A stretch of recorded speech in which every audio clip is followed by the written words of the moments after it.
And so one of the topics that we talked about was pride and prejudice in communication, as well as sense and sensibility. And so since we wanted to expand a little bit on sense and sensibility and sensitivity, so the 3 S's, we decided to bring that to light in this live stream.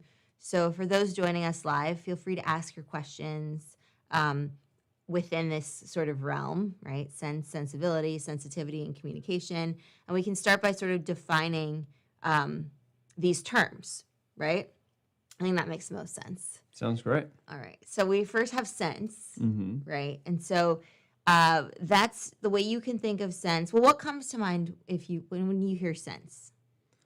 I'm putting that out there to everyone. Yeah, I mean, out of context, when I hear sense, you could think of it 2 different ways, right? Yeah. You can think of sense as like common sense. Right, totally. Right? Yeah. You can also think of it as your sense of smell, your sense of taste, right? Yeah. Your perception of the world. So those are the 2 different things that would come to mind. I would agree with you on that, for sure. The common sense aspect, right? Does this, the common sense, the sort of like the street smarts kind of thing, and then reading the room, right? Understanding sort of based on the feedback through the nonverbal communication, and sort of reading the room, so to speak, and reading the person. Like, what can you glean from your interaction? And then also thinking of it as your emotional reactivity. Like, how much of a reaction do you bring about after hearing something or during an exchange? And where do you fall on that spectrum? And we also, kind of look at this idea of reactivity versus like responding, right? Are you reactive or are you responding? So yeah, we've talked a lot about that sort of concept, right?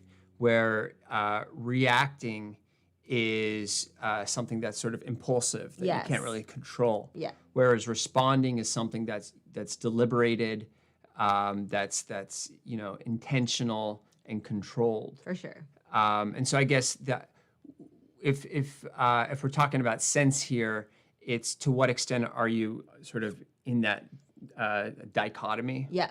Versus reactive versus responsive. Yeah, and I think for most people, like, we want to try to aim to be somewhere in the middle. So now let's talk about sensibility. Okay, so that was one end of the spectrum. So think of sense and sensibility as a spectrum, right? So on the one hand, you have, the sense, the emotional reactivity, and then on the other end of the spectrum, you have the sensibility. So what do you think, Greg, is the sensibility part? Yeah, I mean, sensibility is something that I feel personally more kinship with. Yes. Right? I like the sensibility because I think of logic. I think of being rational reason, right? Repeatable, sort of methodical approaches to understanding and reacting to a situation. Yes. Right? So I like sense that if there's a spectrum of sense, which is sort of the more of the feeling, and the sensibility as more of the methodic, systematic approach. Yeah, I'm definitely more on the sensibility side of the spectrum. I think that's fair to say. So yeah, it's on one end you have like the emotions sort of like helping you. I don't want to say rule your communication, but really guide it. And then on the other end of the spectrum, and again, we're talking about 2 extreme sides, you have the logic and the reason, and that sort of like triumphs, right? So we have somebody on here. Oh, thank you. Hello. Hello, welcome. And as we're describing this, you should start to think about, where do you fall on that spectrum, right? Are you more of a sensible person or more of a sensory person, right? Right. I think that's the way to sort or of emotional, break it apart. Or maybe. emotional, right. There are a bunch of different tests that you can take to help sort of suss out that difference.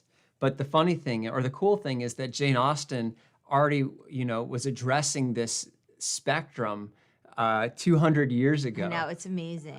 Which is really cool. It's incredible. Yeah. And they're still so, timely, right? timeless is actually the word I'm looking for. Timeless. Timeless. Yeah. And timely, right? Timely. It's very relevant It's to, yeah, to it's a good you know, point. how we go about the world, particularly when things are sort of topsy-turvy.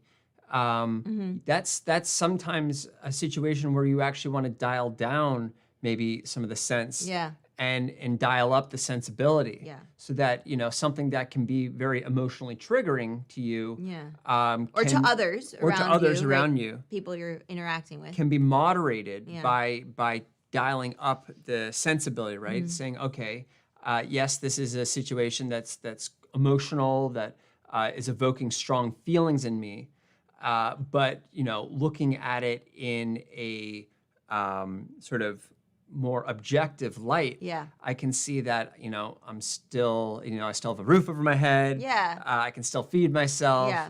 You know, there are a lot of aspects of my life that are still in control.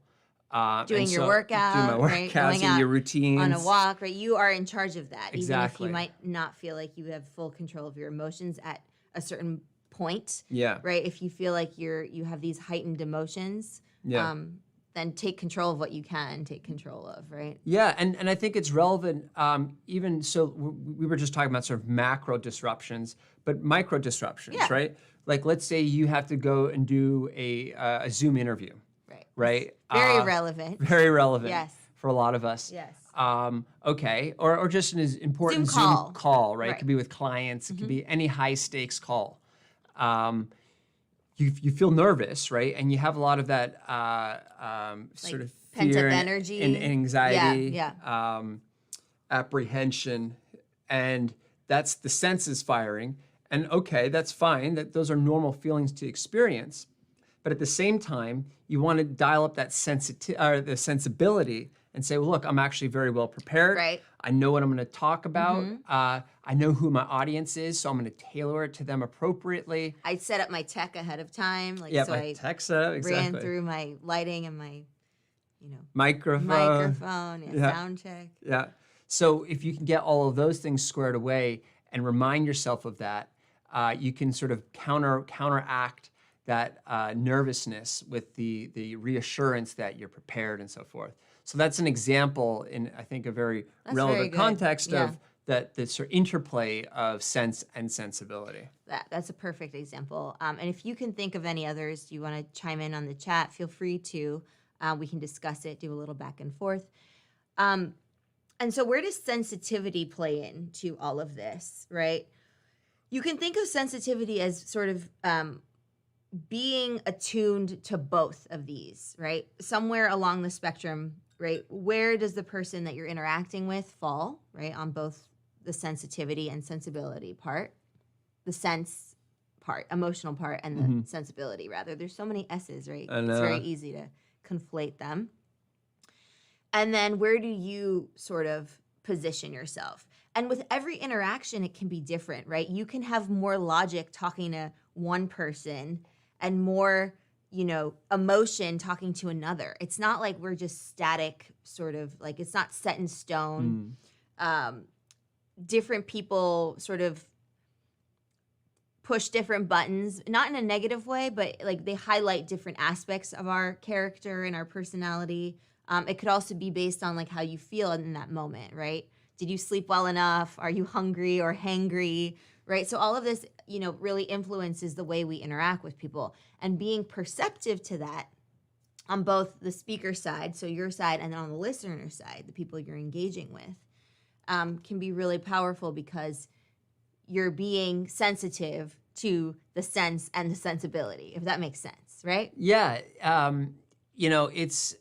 it is interesting. I think you make a good point how different people can bring out different sides of you, Yeah, right? for sure. So in certain contexts, I can be much more sense-oriented, right? Yeah. Sensitive than I am sensible. Like feeling, right? Right, more feeling than. Yeah. So I think for me, a classic example is family. When I'm around family, I tend to be much less rational, much more emotional. Right, which makes sense, right? Which is, on both extremes, both the good and the bad. Yeah, we pull the heartstrings, Exactly. right, with family members. Yeah, and so I'm easier to get angry. It's easier for me to get angry. It's easier for me to laugh, right? Because I'm just feeling this amplified sense of emotion. Whereas if I'm in a client meeting, Yeah, for sure. it's the complete opposite, where all that emotional resonance is much, much quieter. And instead, I'm thinking very sort of logically about, is my message being communicated clearly? Are they responding positively to what I'm saying, right? So I'm much more analytical about it.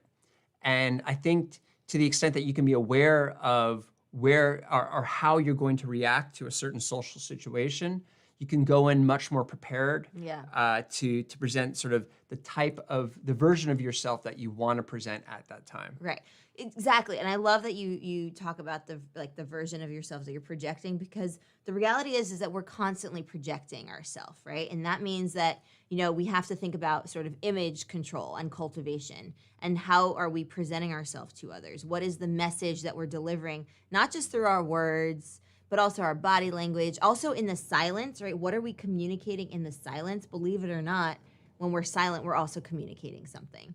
And so it's really, being cognizant of what kind of image of yourself you're projecting onto the audience, or in social, or, online. And what's really interesting, and I love this, Irving Goffman, he was a sociologist, Irving Goffman. He's also just known as Goffman, so you might have heard that. Goffman, I feel like the name's familiar. Yeah.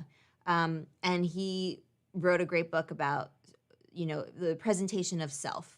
And this is essentially, understanding that we have all these different roles that we play and assume. And, when we're interacting with people, it's not just one version of ourselves. So like what Greg said, you might amplify the feeling in certain interactions, right, with your best friends, with your family. And then you might sort of tone that down in a more, professional setting. Or maybe you don't know the person very well yet, so you're kind of testing the water and trying to build rapport. Remember that one? So, yeah, it's really fascinating. Yeah, yeah. I mean, it's one of those things that I feel like if we could be more aware of it, we could be much more effective in our communications. For sure. And I think reading books is a great way to sort of increase your the degree to which you're attuned to it, right? Yeah, for sure. Which is why I loved this week's lesson, because it's a classic example of how a book can sort of serve as a powerful, how-to guide. Yeah, for right? sure. Or a field guide, I think is really the word. I wouldn't call it a how-to, because it's not necessarily saying this is how you do this or this is how you do that. But it's a field guide in that it's giving you a broad, diverse range of social interactions that you can then spend time analyzing and coming to your own conclusions about. That's right. So I see people are joining us, so welcome again for those of you joining us now. I want to ask you, what kinds of lessons have you learned from the books that you've been reading or listening to, or even movies and film, like paying attention to their interactions? Are there any sort of communication lessons that come to mind or stand out? And these can be, what to do and what not to do also, right? We can think about it in both sort of ways. Speaking of film, or not film, but like the sitcom Friends, right? Yeah. Which is loosely based on sort of Shakespearean interactions. Shakespeare is another really good one for, he's the ultimate, right? Yeah. He's the sort of the themes that he amazing. That he addresses in his plays have basically set the foundation for all modern literature, movies, cinema, right? The whole gamut. He's covered everything. So essentially, were we talking about this the other day about originality and how Shakespeare was basically like the person who covered it all, and anything else is basically loosely based on or a variety. A recapitulation of his ideas, a pastiche of various concepts that's he's. There's a much more recent one. I think it was South Park. So South Park is a cartoon show. I don't watch South Park. It's a little rough around the edges. It's for adults only, but a lot of people watch it. It's good. Yeah, it's very satirical. Yeah. And they did an episode that's called The Simpsons Did It. And so the problem, and of course, Simpsons, for the younger generations, maybe haven't watched The Simpsons. It was one of the longest running Is it still running? sitcoms. I feel like It is still running, I think. I think you're right. It might be. Yeah. It's one of the longest running sitcoms ever. And animation based. Animation, Right? yep. Animation for adults, basically. And so anyways, the South Park creators were getting so frustrated because every time they did an episode, one of their fans would be like, actually, The Simpsons already did this. Calling them out on and so it. they just threw their hands up in the air finally and said, you know what? We're just going to do a whole episode where we make fun of this I get it. this Oh, idea, that's right? The funny. Simpsons, we do this. The Simpsons did it, right? They keep doing it over. So yeah, originality in any form really is just bringing together different parts of the world that you've been exposed to. Yeah, you're right? taking your fields of experience and distilling them into a story or unique combinations. Yes. Yeah. You can also think of it like a patchwork or like a quilt or even like a mosaic. Yeah. You know, taking different elements of different bits and pieces and then kind of, you know, bringing them together. Yeah. And taking a unique perspective on something. Yeah, and tying this to what we were talking about, this sense, this emotional resonance. Yeah. I find that I'm most creative when I'm most in touch with the sense part of myself, right? So the feeling part. The feeling the part of emotion. myself. Yeah, that's right. good. When I'm sensible, I'm not necessarily creative. I might be good at problem solving. You'd be productive. Could be productive. I could be good at sort of triaging a challenging situation. But in terms of creativity, being able to produce new content and new ideas, I'm much better at that when I'm feeling emotional. Yeah. Right. I love that. Yeah. My best writing is when I basically I can't wait to get it onto the page. Yeah, like I my love fingers that don't move fast feeling. enough. Yeah, I love that feeling. Yeah, and your heart's like racing, and you're just typing away. And so it's interesting how that sense versus sensibility can affect your output as well, right? Yeah. How you behave.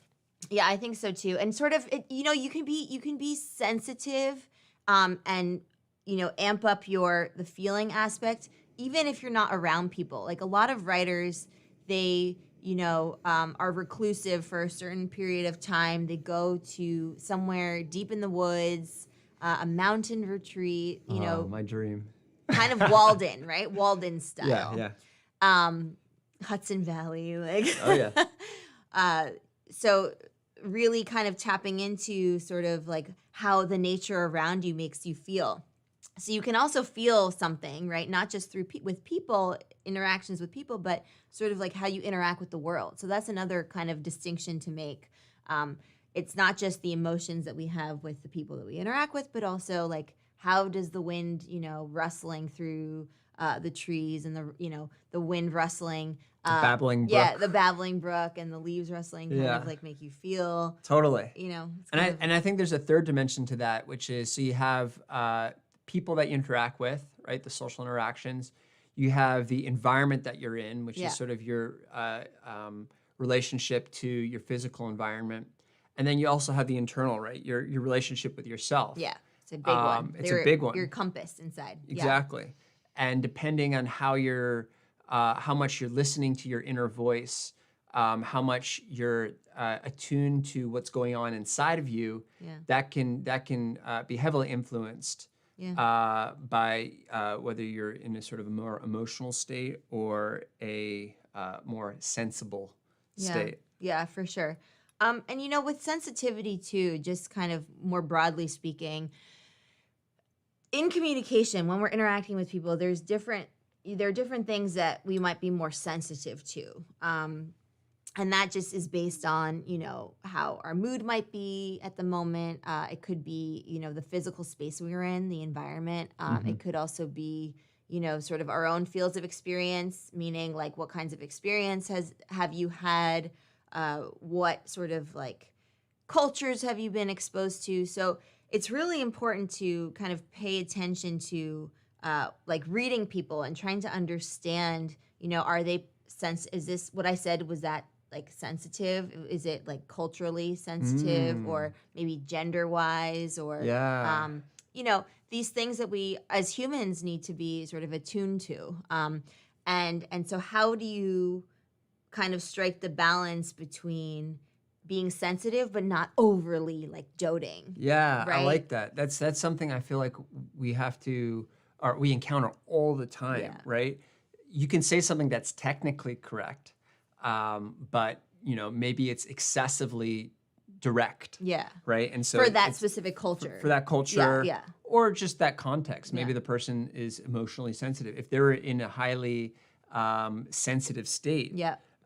being that direct can Yeah. be do more damage than good, right? Right. Sometimes it's better to sort of mirror their state. So if they're feeling that way, then speak with more feeling, be more empathetic, Yeah. and sort of essentially calibrating the sense versus sensibility in your communication based on how the other person is reacting. Yeah. And so you might see, right, they might not tell you overtly, oh, this, upset me. Some people might. They might, maybe confront you in a nice way or just tell you, look, that didn't sit well with me. It was a bit unsavory, Unsettling. unsettling. So some people might overtly tell you that if they feel like Rarely, Rarely. in my experience. Most of the time, people just sort of, they'll feel it, and you have to get it out of them. right. So that's what I kind of want to talk about, right? Like, how do you pick up on that cue? Like, what are they doing that signals to you that maybe you shouldn't have said that or said that in that way, or maybe you should have said something instead of something else?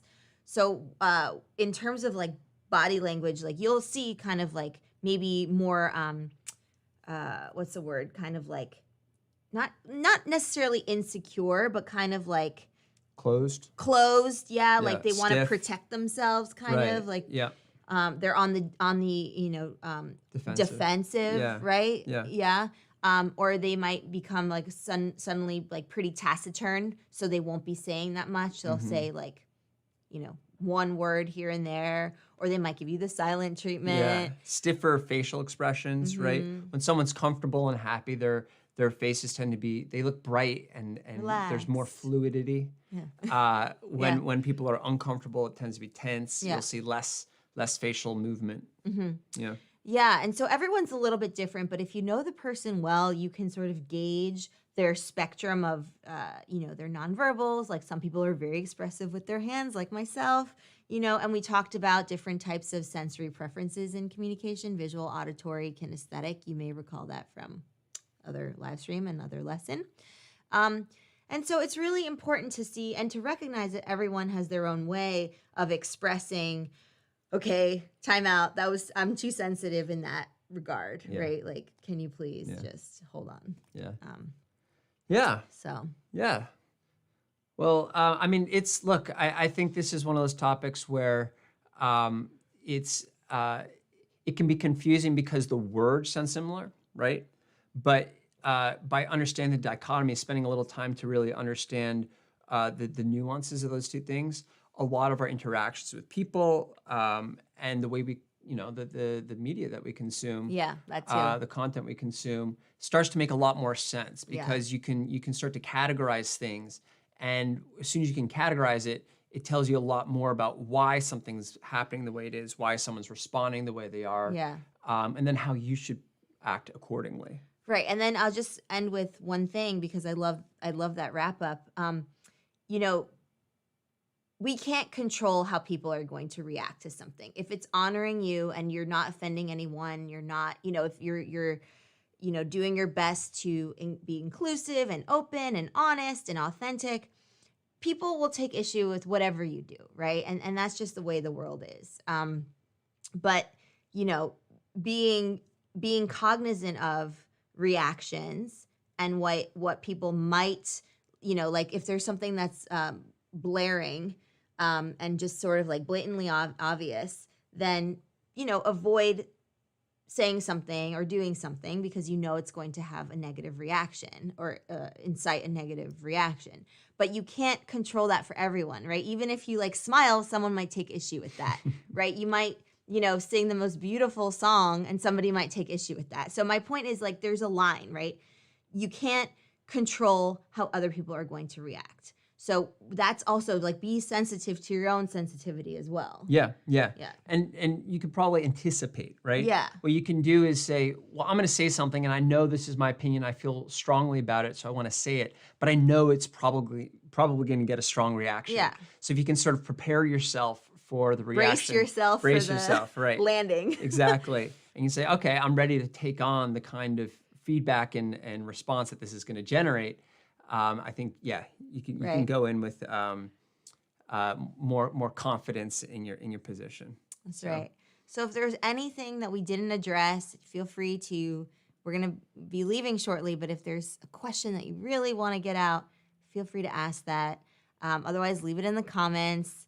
And we'll have another lesson for you next week, as well as another live stream. So be on the lookout for that. Yep. Thank you for joining us. We love all of you, so thank you for being here. We appreciate every single one of you. And just more broadly speaking, if there's certain content that you would like to see in the communication, mental fortitude for better social connection space and communication social skills, then feel free to, ask us, and we're happy to make a lesson about it. Yeah. We're going to hop on to Stake Your Wealth, Greg's channel, to talk about some financial literacy. And what's our topic today? Our topic today is about not chasing money, right? Alternative paths. That's so good. So if you joined us for now and you want a little bit of more of us, then come on to Stake Your Wealth. Yes. It's in the channel. Recommended channels. Yes. So go on to the Explearning homepage, channel page, and you'll see in there. You know where it is. Okay. All right. Thank you, everyone, and happy explearning. Thanks, guys. See ya.